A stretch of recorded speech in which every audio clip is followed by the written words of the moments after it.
मैं आश्चर्यचकित था। लखनऊ में G20 की एक समिट थी।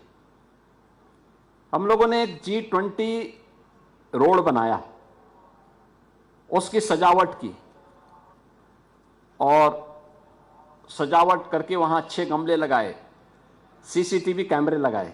मैंने एक दिन देख रहा था, मैं कुछ गमले गायब हो गए थे, तो मैंने देखा मर्सिडीज से आकर के गमला लेकर के जा रहे हैं। अब आप सोचो मर्सिडीज गाड़ी की कीमत क्या है और एक गमले की कीमत क्या होगी, लेकिन वो जल्दी जल्दी भरे जा रहा है।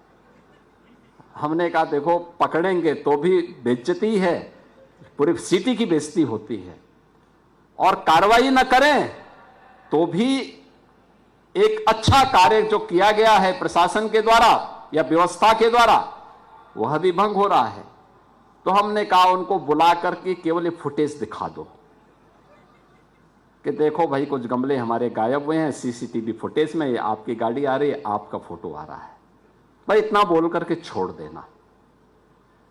ये स्थितियां हैं और इसीलिए मैं आप सबसे कहूंगा संस्थान हमें टेक्नोलॉजी के साथ भी जोड़े, लेकिन साथ साथ उन संस्कारों के साथ भी जोड़े जिसपे एक मजबूत इमारत का निर्माण हमें विकसित भारत के रूप में करना है।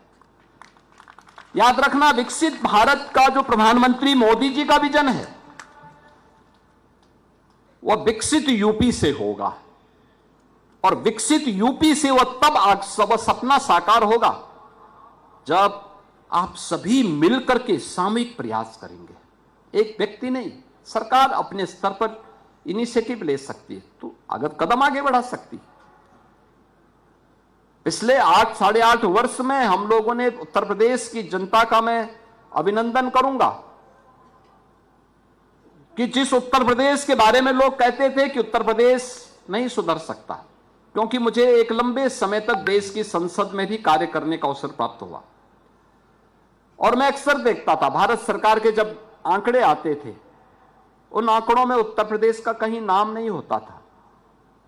उत्तर प्रदेश बॉटम 5 में रहता था।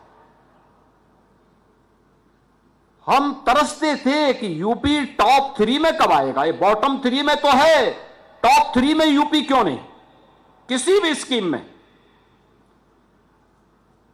2017 में जब हमें अवसर प्राप्त हुआ, हम लोगों के मन में एक भाव आया कि वास्तव में यूपी टॉप 3 में क्यों नहीं हो सकता। हमने यूपी टीम के साथ में अपने मंत्रिमंडल के साथ हम लोग बैठे, प्रशासनिक अधिकारियों के साथ बैठे,